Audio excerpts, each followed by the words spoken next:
सभी को नमस्कार। तो दोस्तों, मैं योगेंद्र आप सभी का आपके अपने YouTube channel success study circle में स्वागत करता हूं। तो दोस्तों, अपन बात कर रहे थे राष्ट्रपति के बारे में और अपन चल रहे थे राष्ट्रपतियों के जो अनुच्छेद है उन पर। तो आज का भी हमारा टॉपिक यही चलेगा अभी राष्ट्रपति के बारे में, ठीक है। तो अपन ने जो लास्ट पढ़ा था वो पढ़ा था अनुच्छेद नंबर 62 और उसमें क्या पढ़ा था अपन ने कि भाई अगर राष्ट्रपति है उसकी मृत्यु हो जाती है या फिर राष्ट्रपति त्यागपत्र दे देता है या फिर राष्ट्रपति को महाभियोग प्रक्रिया द्वारा हटा दिया जाता है, तो ऐसी स्थिति में क्या होगा कि भाई 6 महीने के अंदर हमें क्या करना पड़ेगा, नए राष्ट्रपति का चुनाव करना होगा। ये अपन ने लास्ट क्लास में लास्ट पॉइंट यानी लास्ट अनुच्छेद हमने देखा था। तो आपके माइंड में ये आया होगा कि भाई 6 महीने के अंदर हम नए राष्ट्रपति का चुनाव करेंगे, तो वह उस टाइम तक यानी 6 महीने तक या फिर जितना भी टाइम रहेगा उस टाइम में जो राष्ट्रपति कार्य हैं उनको कौन देखेगा। हाँ, तो कौन देखेगा उनके कार्यों को। तो इसके लिए हमें क्या जरूरत पड़ी, एक पद की जरूरत पड़ी और उस पद को अपन ने नाम दिया उपराष्ट्रपति। यानी कि उस 6 महीने के अंदर का यानी जब तक नए राष्ट्रपति का चुनाव नहीं होगा उस टाइम तक उनके कार्यों की देखरेख कौन करेगा, वो करेगा उपराष्ट्रपति। और ये लिखा गया है अनुच्छेद नंबर कौन से में, तो अपन बात करेंगे अनुच्छेद नंबर 63 के बारे में। तो इसमें ये लिखा है भारत का एक क्या होगा, भारत का एक उपराष्ट्रपति होगा। कौन होगा, उपराष्ट्रपति होगा। कौन सा अनुच्छेद में लिखा गया है, तो ये लिखा गया है अनुच्छेद नंबर 63 में, ठीक है। अब ध्यान देना कि भाई 63 में तो लिख दिया कि उपराष्ट्रपति होगा, लेकिन क्या राष्ट्रपति जो है वो रोज रोज मरेगा या फिर राष्ट्रपति है वो रोजाना यानी कि 1-2 दिन हर 2-4 दिन में त्यागपत्र देगा या फिर उस पर महाभियोग प्रक्रिया लगाई जाएगी। तो यही सवाल आया कि भाई हम उपराष्ट्रपति का तो चुनाव कर रहे हैं लेकिन उसका हम करेंगे क्या, क्योंकि वो तो थोड़े दिन के लिए होगा ऐसा, फिर और टाइम में उपराष्ट्रपति क्या करेगा। तो ये चीज लिखी गई अनुच्छेद नंबर 64 में। और क्या लिखा गया 64 में कि भाई जो उपराष्ट्रपति है इसको हम कौन से कार्य देंगे, उपराष्ट्रपति कहाँ का, राज्यसभा का, राज्यसभा का पदेन सभापति होगा। क्या होगा, पदेन सभापति होगा, ठीक है। तो यही हुआ कि भाई अगर राष्ट्रपति है तो उस टाइम पे उपराष्ट्रपति क्या करेगा, जो राज्यसभा है उसके सभापति के रूप में वो कार्य करेगा, ठीक है। ये लिखा गया अनुच्छेद नंबर कौन से में, 64 में, ठीक है। अब बात करते हैं अनुच्छेद नंबर 65 की, ठीक है। तो ये लिखा गया कि भाई जो राष्ट्रपति है वो त्यागपत्र दे देता है या फिर मृत्यु हो जाती है या फिर महाभियोग प्रक्रिया हो जाती है, तो उस टाइम में उपराष्ट्रपति क्या करेगा, राष्ट्रपति के रूप में कार्य करेगा। ये लिखा गया अनुच्छेद नंबर 65 में कि राष्ट्रपति है उसकी मृत्यु हो जाती है या फिर त्यागपत्र दे देता है या फिर महाभियोग प्रक्रिया द्वारा हटा दिया जाता है, महाभियोग प्रक्रिया द्वारा हटा दिया जाता है। तो ऐसी स्थिति में कौन कार्य करेगा, उपराष्ट्रपति। कौन करेगा, उपराष्ट्रपति, ठीक है। ये लिखा गया अनुच्छेद नंबर 65 में, ठीक है। अब यहाँ पर एक चीज और ध्यान रखना कि भाई जब उपराष्ट्रपति राष्ट्रपति के रूप में कार्य करेगा ना, क्योंकि महाभियोग प्रक्रिया लग गई तो उस टाइम पे उपराष्ट्रपति देख रहा है राष्ट्रपति कार्य, यानी कि उपराष्ट्रपति राष्ट्रपति के रूप में कार्य कर रहा है, तो उस टाइम पे उपराष्ट्रपति को जो राष्ट्रपति को वेतन भत्ते मिलते थे और उनका अनुच्छेद हमने 59 में जिक्र किया था। तो अनुच्छेद 59 के तहत जो उसको वेतन भत्ते दिए जाते थे राष्ट्रपति को, वही उपराष्ट्रपति को मिलेंगे। लेकिन कब मिलेंगे ये, जब वो राष्ट्रपति के रूप में कार्य करेगा तब, ठीक है। इस चीज का आप विशेष ध्यान रखना, ठीक है। अब बात करते हैं अनुच्छेद नंबर 66 की। तो भाई अनुच्छेद 66 में क्या है, तो अनुच्छेद 66 में है एक तो क्या कि भाई जो उपराष्ट्रपति है उसके निर्वाचन मंडल के बारे में।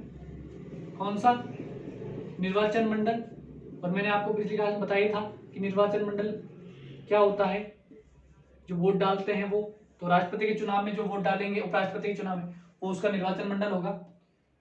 इसी में एक चीज और लिखी गई, क्या, निर्वाचन विधि के बारे में भी, ठीक है। फिर इसकी योग्यताएं भी यहीं पर अनुच्छेद 66 में ही, और जो शर्तें थी वो भी इसी अनुच्छेद में थी। यानी कि जब हमने राष्ट्रपति पढ़ा था तब तो उसके निर्वाचक मंडल अलग अनुच्छेद में था, निर्वाचन विधि अलग अनुच्छेद में थी, योग्यताएं अलग अनुच्छेद में थे और शर्तें अलग अनुच्छेद में थी। लेकिन उपराष्ट्रपति है उसकी सारी चीजें, चारों चीजें कौन से अनुच्छेद में, अनुच्छेद नंबर 66 में, ठीक है। तो जो निर्वाचन मंडल है, तो उपराष्ट्रपति का जब आपने निर्वाचन मंडल देखा तो उसमें कौन कौन था उसमें लोकसभा यानी संसद थी, उसके निर्वाचित सदस्य थे, ठीक है, नहीं थे, निर्वाचित सदस्य थे। लेकिन यहां पर क्या होगा, यहां पर होगा संसद के सभी सदस्य। कौन हो जाएंगे, सभी सदस्य। यानी कि जो संसद की लोकसभा, संसद में कौन कौन आता है, लोकसभा और राज्यसभा। तो राज्यसभा और लोकसभा है, उन दोनों सदनों के जो भी सदस्य हैं, चाहे वो निर्वाचित है या फिर मनोनीत है, सारे इसमें भाग लेंगे। लेकिन राष्ट्रपति में कौन नहीं होता था, जो मनोनीत सदस्य वो नहीं होते थे, सिर्फ कौन होते थे, निर्वाचित सदस्य, ठीक है। इस चीज का यहाँ पर ध्यान रखना है आपको, ठीक है। बात करें निर्वाचन विधि की, तो यहाँ पर भी ध्यान रखना कि जो राष्ट्रपति की निर्वाचन विधि होती है वही उपराष्ट्रपति की निर्वाचन विधि भी होती है। तो वो क्या थी, वो थी क्या, समानुपातिक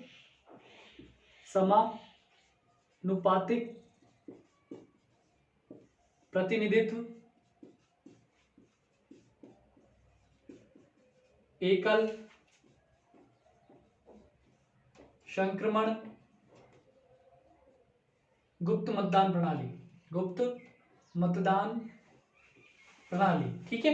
ये थी कौन सी, उपराष्ट्रपति की निर्वाचन विधि, है ना। इसके हिसाब से उनके चुनाव किया जाता था। लेकिन ध्यान रखना कि जो मूल संविधान था ना, उसमें ये विधि नहीं थी।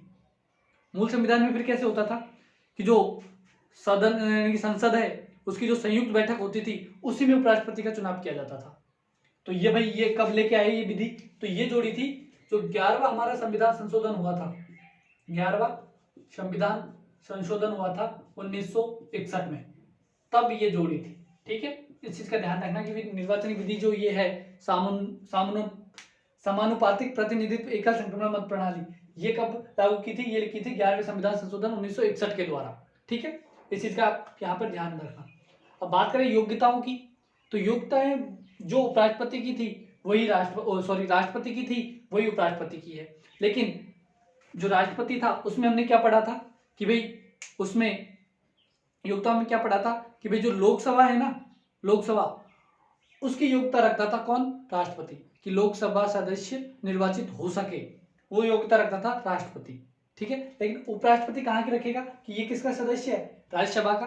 तो ये चीज ध्यान रखना कि इसमें इतना सा चेंज कर लेना बस कि जो राज्यसभा है उसका सदस्य निर्वाचित होने की योग्यता रखता हो, निर्वाचित होने की योग्यता रखता हो, ठीक है। इतना सा अंतर है राष्ट्रपति और उपराष्ट्रपति की योग्यताओं में, ठीक है।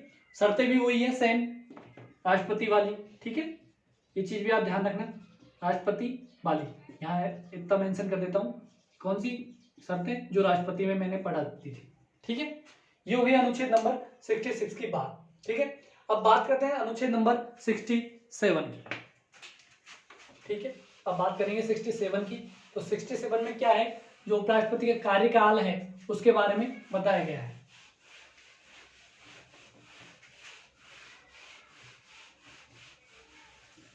तो बात करते हैं अनुच्छेद नंबर 67 की। 66 तो कर लिया ना अपन ने, 67 में क्या है, कार्यकाल है, क्या है, कार्यकाल। तो आप सभी को पता होगा कि भाई कार्यकाल कितना होता है राष्ट्रपति उपराष्ट्रपति का, तो वो क्या कितना होता है, सामान्यतः 5 वर्ष, कितना, 5 वर्ष। और मैंने आपको पिछली क्लास में बताया था कि यहाँ पर क्या आ रहा है, सामान्यतः, यानी कि फिक्स नहीं है कि 5 वर्ष हो, वैसे सामान्य स्थिति में 5 वर्ष होगा, लेकिन जो राष्ट्रपति है वो मान लो छुट्टी पर चला गया, बीमार हो गया, तो ऐसी स्थिति में भी कौन कार्य करेगा? राष्ट्रपति करेगा। उपराष्ट्रपति कौन करेगा? उपराष्ट्रपति। इस चीज का ध्यान रखना। इसलिए कहते हैं कि 5 वर्ष सामान्य वैसे 5 वर्ष होता है, और जब राष्ट्रपति छुट्टी पे चला जाता है या फिर कार्य करने की स्थिति में नहीं होता है तो उस टाइम पे उपराष्ट्रपति है वही कार्य देखता है। ठीक है, तो ये इसका कार्यकाल लिखा हुआ है 67 में। ठीक है, और एक चीज और कि भाई जो त्यागपत्र है ना, त्यागपत्र अगर देना है उपराष्ट्रपति को तो वो किसको देगा? राष्ट्रपति को देगा। किसको? राष्ट्रपति को। इस चीज का भी आप ध्यान रखना कि भाई त्यागपत्र को किसको देगा? राष्ट्रपति को देगा। ठीक है, अब बात करते हैं अनुच्छेद नंबर 68 की। ठीक है, अनुच्छेद 67 है, इसमें त्यागपत्र हो गया। एक चीज और आप देख लो कि भाई जो उसको अपन पद मुक्त करते हैं, जैसे वहां पर क्या थी, महाभियोग प्रक्रिया थी राष्ट्रपति की अनुच्छेद 61 में। ठीक है, यहाँ पर पद मुक्त है वो भी अनुच्छेद 67 में है। ठीक है, पद मुक्त अगर करना है तो कैसे करेंगे? तो इसके लिए क्या करना पड़ेगा कि जो हमारी लोकसभा है यानी कि संसद है, उसमें आपको जो निर्वाचित सदस्य है उनको बहुमत पेश करना होगा। लोकसभा में नहीं, कहां पर? राज्यसभा में। राज्यसभा में क्या करना होगा कि किसकी बात कर रहे हैं अपन? राज्यसभा की। पद मुक्त करना है तो जो राज्यसभा है ना, इसके कुल सदस्य हैं, कुल सदस्य संख्या का बहुमत लेकर क्या करना पड़ेगा? अपन एक प्रस्ताव लाना होगा। ठीक है, और इस प्रस्ताव को अगर लोकसभा है ये भी अपनी सहमति दे देती है इसमें, तो ये जो उपराष्ट्रपति है उसको पद मुक्त कर देंगे, यानी कि अपन हटा देंगे। कैसे हटाएंगे कि पहले तो राज्यसभा को जो कुल सदस्य संख्या है ना उसका बहुमत हो, और वो एक प्रस्ताव लेकर आएंगे संसद में, और उस प्रस्ताव को अगर लोकसभा है वो भी पूरे मतलब बहुमत कर दे उसका, तो ऐसी स्थिति में क्या हो जाएगा? राष्ट्रपति उपराष्ट्रपति हट जाएगा। ठीक है, अब बात करते हैं 68 की। तो 68 में क्या है कि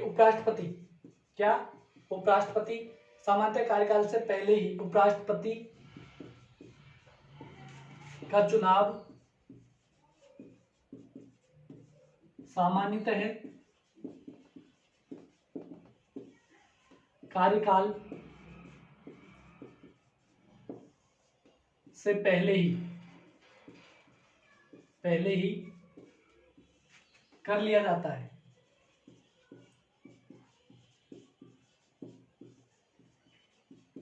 ठीक है, जो उपराष्ट्रपति है उसका चुनाव क्या होगा?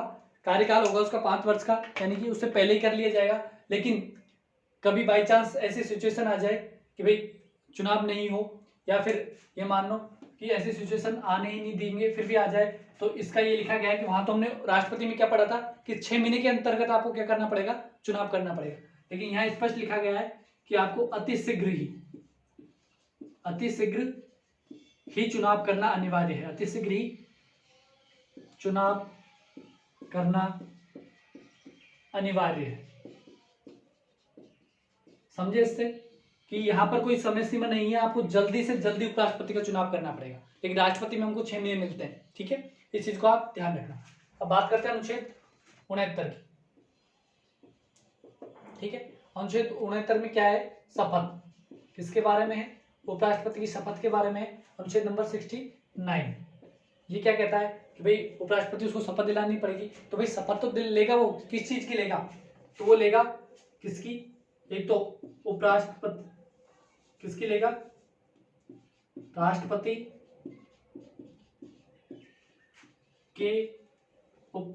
के रूप में कार्यों का उत्तरदायित्व, कार्यों का कर्तव्य, मान लो कार्यों को करने का कर्तव्य और एक चीज और कि भाई जो संविधान है, हमारा संविधान है, उस संविधान की रक्षा, उसके प्रति निष्ठा, श्रद्धा के भाव की भी वो क्या लेगा? शपथ लेगा कि भाई अगर वो राष्ट्रपति के रूप में कार्य करता है तो क्या करेगा? उसके जो कर्तव्य है उनकी शपथ लेगा। उपराष्ट्रपति करना है इसको, है ना। उपराष्ट्रपति के रूप में कार्य को करने का कर्तव्य लेगा और संविधान की रक्षा करेगा या फिर संविधान के प्रति वो निष्ठा और श्रद्धा भाव भी रखेगा। ये लिखा गया है अनुच्छेद नंबर 69 में। अब बात करते हैं अनुच्छेद नंबर 70 की कि भाई 70 में क्या है। अब 70 को अपन ऊपर से ही समझते हैं, ये थोड़ा अच्छे से समझना बहुत ही इंपॉर्टेंट है। अनुच्छेद नंबर 70 एग्जाम की दृष्टि से भी काफी इंपॉर्टेंट होता है अनुच्छेद 70। कि अब ये मान लो आप, क्योंकि यहीं से क्वेश्चन बनता है, थोड़ा कंफ्यूजन करने वाला है ये, इसलिए तो पहले तो ये देखो कि अनुच्छेद 70 है क्या। तो अनुच्छेद 70 में लिखा गया है कि भाई राष्ट्रपति पद के संबंध में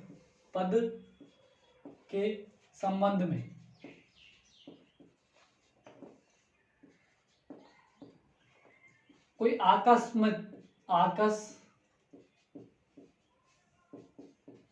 स्थिति आने पर कार्यों को करने की व्यवस्था कौन करेगी? संसद करेगी। कौन करेगी? संसद करेगी। ठीक है, ये लिखा गया है संसद करेगी। लेकिन कैसी स्थिति में? कोई आकस्मिक स्थिति आ जाती है तो ऐसी स्थिति में राष्ट्रपति के कार्यों को कौन करेगा? वो कौन करेगी? संसद करेगी। यानी कि उसकी व्यवस्था, कार्य करने की व्यवस्था संसद करेगी। ये लिखा गया है अनुच्छेद नंबर 70 में। अब भाई आकस्मिक जो स्थिति है वो कैसी स्थिति है, इसका उल्लेख नहीं किया गया संविधान में कि भाई कैसी सिचुएशन ऐसी कि उस टाइम पे जो कार्य है वो संसद करेगी या उसकी व्यवस्था करेगी। तो इस चीज का उल्लेख नहीं किया गया स्पष्ट रूप से संविधान में। लेकिन एक स्थिति आई क्या कि मान लो जैसे कि जो हमारा राष्ट्रपति है जो संसद करेगी, लेकिन जो हमारा राष्ट्रपति है ना वो भी नहीं है पद पर, और जो उपराष्ट्रपति है वो भी नहीं है ना। कि भाई राष्ट्रपति है, उसकी मृत्यु हो गई, और जो हमारा उपराष्ट्रपति है उसने त्याग पत्र दे दिया। तो ऐसी सिचुएशन में जो राष्ट्रपति कार्य उनको कौन करेगा भाई? तो ये सब अनुच्छेद, किसी भी अनुच्छेद में ऐसी चीजें नहीं लिखी गई, है ना। इस चीज का विशेष ध्यान रखना कि ऐसी चीजें किसी अनुच्छेद में नहीं थी, इसलिए ये अनुच्छेद बनाया गया था कि भाई राष्ट्रपति के पद के संबंध में आकस्मिक स्थिति आने पर ऐसे कार्यों की व्यवस्था कौन करेगा? संसद करेगी। सिर्फ ये लिख के छोड़ दिया। अब भाई ऐसी स्थिति आएगी तो भाई कार्य कौन करेगा? तो इसके लिए क्या किया कि जो हमारी संसद है ना उसने एक स्थिति आई, कब? 1961 में। कब? 1961 में। उस टाइम पे हमारे राष्ट्रपति थे जाकिर हुसैन। कौन थे? जाकिर हुसैन। उनकी मृत्यु हो जाती है ना। और उपराष्ट्रपति के पद पर थे बीबी गिरी, है ना। तो उन्होंने भी थोड़े दिन बाद ही क्या किया?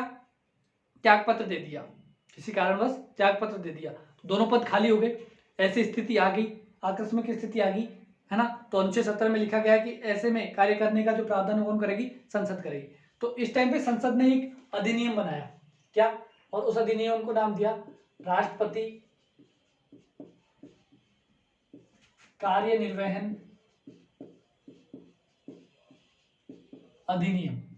ठीक है, और इस नियम में क्या लिखा कि भाई जो राष्ट्रपति कार्य अधिनियम बनाया, निर्वहन अधिनियम, इसमें लिखा कि ऐसी स्थिति आ जाती है कि भाई राष्ट्रपति भी नहीं है, उपराष्ट्रपति भी नहीं है, तो जो राष्ट्रपति के कार्य है ना, कौन? जो राष्ट्रपति के कार्य हैं उनको कौन देखेगा?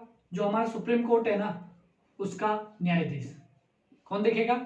सुप्रीम कोर्ट का न्यायाधीश, या फिर न्यायाधीश कह दो, या फिर जो कोई वरिष्ठ न्यायाधीश होगा वो देखेगा। ठीक है, सुप्रीम कोर्ट का या तो कोई न्यायाधीश या फिर वरिष्ठ न्यायाधीश देखेगा। लेकिन कैसी स्थिति में देखेगा? जब कौन नहीं है? दोनों नहीं है हमारे पास, राष्ट्रपति भी नहीं है, उपराष्ट्रपति भी नहीं है। ऐसी स्थिति में ये देखेगा। ये विशेष प्रावधान था अनुच्छेद नंबर 70। ठीक, अब बात करते हैं 71 की। ठीक है, अनुच्छेद नंबर 71,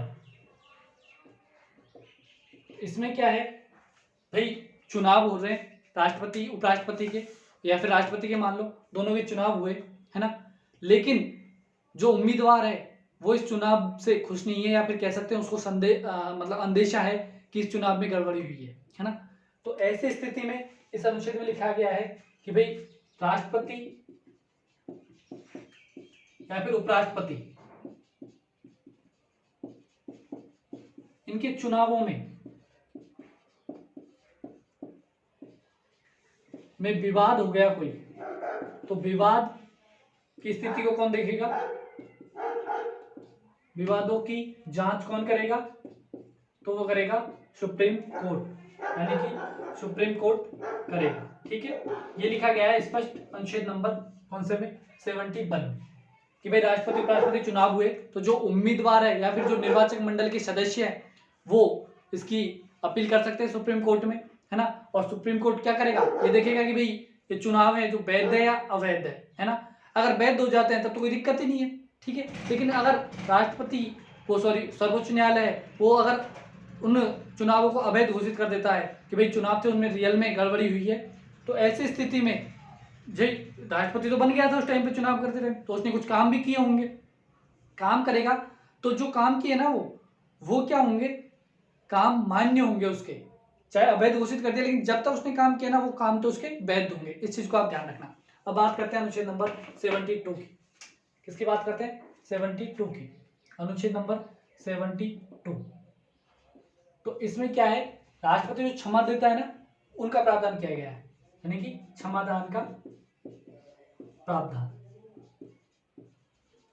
लेकिन ये क्षमादान का प्रावधान ध्यान रखना कहां तक? जहां तक संघ की कार्यपालिका शक्ति होगी ना, और उस स्थिति में किसी ने अपराध किया किसी व्यक्ति ने, तो उसी संदर्भ में है सिर्फ क्षमादान का अधिकार, जहां तक संघ की कार्यपालिका शक्ति होगी वहां तक, ठीक है। और क्षमादान भी कितने कैसे होता है ये चीज देखना कि भाई कोई अपराधी है, अपराधी ने क्या किया? कोई अपराधी है और अपराधी ने प्रार्थना पत्र दिया, किसको? राष्ट्रपति को देगा, क्षमा के लिए राष्ट्रपति से मांगेगा, तो ये अधिकार तो राष्ट्रपति को है कि वो प्रार्थना पत्र उसको स्वीकार करे या फिर अस्वीकार करे, है ना। ये उसकी इच्छा है, ठीक है। अब मान लो राष्ट्रपति ने क्या कर लिया? स्वीकार कर लिया, तो स्वीकार करने के बाद भी उसके पास दो ऑप्शन खुलते हैं। कौन से? या तो क्षमा कर दे या फिर जो उसको अपराध है उसके लिए जो सजा मिली है उसको सजा को क्या कर दे? कम कर दे। ये ऑप्शन होते हैं राष्ट्रपति के पास। पहले तो क्या करेगा? वो उसका प्रार्थना पत्र है उसको स्वीकार करेगा, और फिर क्या स्थिति आएगी? या तो वो क्षमा कर दे या फिर सजा को कम कर दे। लेकिन ये दोनों काम ही जो करेगा ना वो सिर्फ गृह मंत्रालय के परामर्श से ही करेगा, यानी खुद का निर्णय नहीं ले सकता। गृह मंत्रालय इसके परामर्श से ही करेगा जो कार्य करेगा, यानी खुद की इच्छा से नहीं कर सकता। हाँ, प्रार्थना पत्र उसको स्वीकार करना नहीं स्वीकार करना ये राष्ट्रपति के हाथ में है, लेकिन क्षमा करना या फिर सजा कम करना ये किसके हाथ में है? गृह मंत्रालय के हाथ में। अब यहाँ पे भी एक चीज समझना कि जो क्षमा है, क्षमा में तो क्या होगा? उसको बिल्कुल ही बरी कर दिया जाएगा, जाओ। लेकिन सजा कम करना है, सजा कम करने की भी 4 प्रकृति है। कितनी? 4 प्रकार से सजा को कम कर सकता है। वो चारों में बता देता हूं एक बार आपको।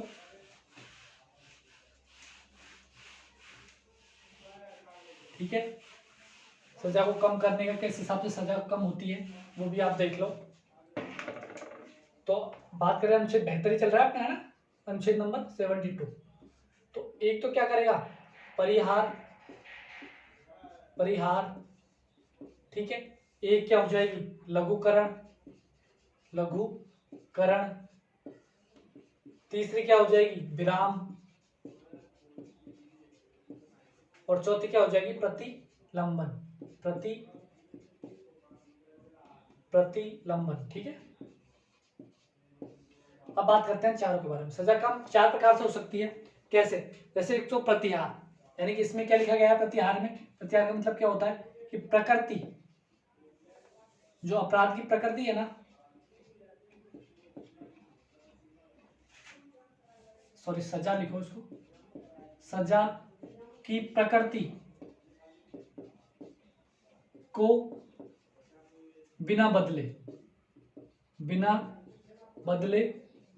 सजा कम करना, ठीक है। ये लिखा गया है परिहार में। तो भाई ये परिहार का मतलब क्या हुआ कि सजा की जो प्रकृति है उसको बिना बदले सजा को कम करना। जैसे कि किसी व्यक्ति को 10 साल की कठोर कारावास का प्रावधान किया गया कि भाई 10 वर्ष का कठोर सजा दे दी उसको, लेकिन उसको क्या करेगा? इसके हिसाब से, परिहार के हिसाब से कि भाई जो 10 साल है ना उसको 5 साल कर सकता है, लेकिन प्रकृति उसकी वही रहेगी, यानी कठोर आवासी रहेगा, लेकिन वो 10 से क्या हो जाएगा 5। लेकिन उसके विपरीत लघुकरण में क्या होगा कि इसमें सजा की प्रकृति है ना, सजा की प्रकृति इसको भी चेंज कर देगा, यानी इस प्रकृति को बदल कर सजा कम करना, सजा कम करना। यानी कि 10 साल का कठोर आवास हुआ तो उसको क्या करेगा, 5 साल का जो सामान्यतः होता है कार्यकाल उसमें कन्वर्ट कर देगा, है ना। प्रकृति चेंज होगी। यहाँ पे तो क्या किया, कठोर था तो कठोर में रहने दिया, यहाँ पे क्या किया, कठोर को क्या कर दिया, सरल कर दिया। ठीक है, ये तो होगा लघुकरण से। ठीक है, अब बात करें विराम की, तो विराम में क्या होगा, विशेष परिस्थितियों में सजा की प्रकृति चेंज करना, सजा की प्रकृति बदलना।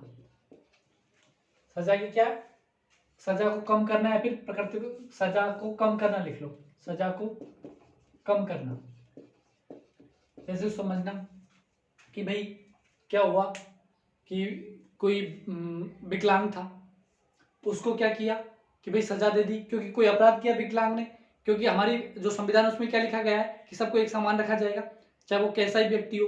अब विकलांग था लेकिन उसको सजा ऐसी दे दी कि भाई वो कर नहीं सकता उस सजा को पूरी, लेकिन कोर्ट क्या कहता है हमारा कि भाई सजा तो उसको वही मिलेगी, तो वो क्या करेगा कि भाई ऐसी विकलांग है, वो उस मतलब कोई कार्य दे दिया करने के लिए, क्योंकि सजा में क्या होता है उसको प्रावधान किया गया कोई काम करेगा, वो काम दे दिया उसको करने के लिए, लेकिन विकलांग है वो कर ही नहीं पाएगा, तो कर नहीं पाएगा तो वो क्या करेगा, अपील करेगा राष्ट्रपति से कि भाई मेरी सजा को चेंज किया जाए। तो ये स्थिति में क्या होगा कि भाई विराम की जो राष्ट्रपति विराम की वो लागू करेगा सजा कम करने के लिए, और विराम की स्थिति में क्या होगा, उसकी जो प्रकृति यानी कि विकलांग जो कार्य दिया गया है उसको हटा के उसकी सजा को माफ कर दिया जाएगा, फिर कोई और चीज में उसको दे दिया जाएगा। ठीक है, तो इस चीज का आप ध्यान रखना। अब बात करते हैं प्रतिलंबन के बारे में। प्रतिलंबन की स्थिति में क्या होगा कि भाई क्रिया है, कोई सजा है, सजा के क्रियान्वयन को कुछ समय के लिए रोकना, कुछ समय के लिए रोकना। इससे क्या समझे आप कि भाई सजा की क्रियान्वयन है उसको कैसे कुछ समय के लिए रोकना। जैसे किसी महिला है उसको सजा दे दी, ठीक है, सजा का प्रावधान कर दिया, तो उस स्थिति में क्या होगा कि मान लो महिला प्रेग्नेंट है, तो उसको क्या करेगा, जो राष्ट्रपति है वो कुछ समय के लिए रोक देगा, क्योंकि उसकी तो गलती नहीं है ना, जो आने वाला बच्चा है उसकी कोई गलती नहीं है, तो ऐसी स्थिति में क्या करेगा, वो बच्चा होगा तब तक जो राष्ट्रपति है उसको क्या कहेगा कि भाई इसकी सजा को रोक दो तब तक ये पैदा हो जाए, उसके बाद इसको सजा में कन्वर्ट कर देंगे। ठीक है, तो इस चीज का आप ध्यान रखना। ये होता है 4 प्रकार की सजा है, जिन 4 तरीकों से राष्ट्रपति है वो सजा कम कर सकता है। ठीक है, अब बात करें अनुच्छेद नंबर 73 की, तो 73 में क्या है, अनुच्छेद नंबर 73 में कि जो राष्ट्रपति है ना, राष्ट्रपति की शक्ति वहां तक होगी जहां तक संघ की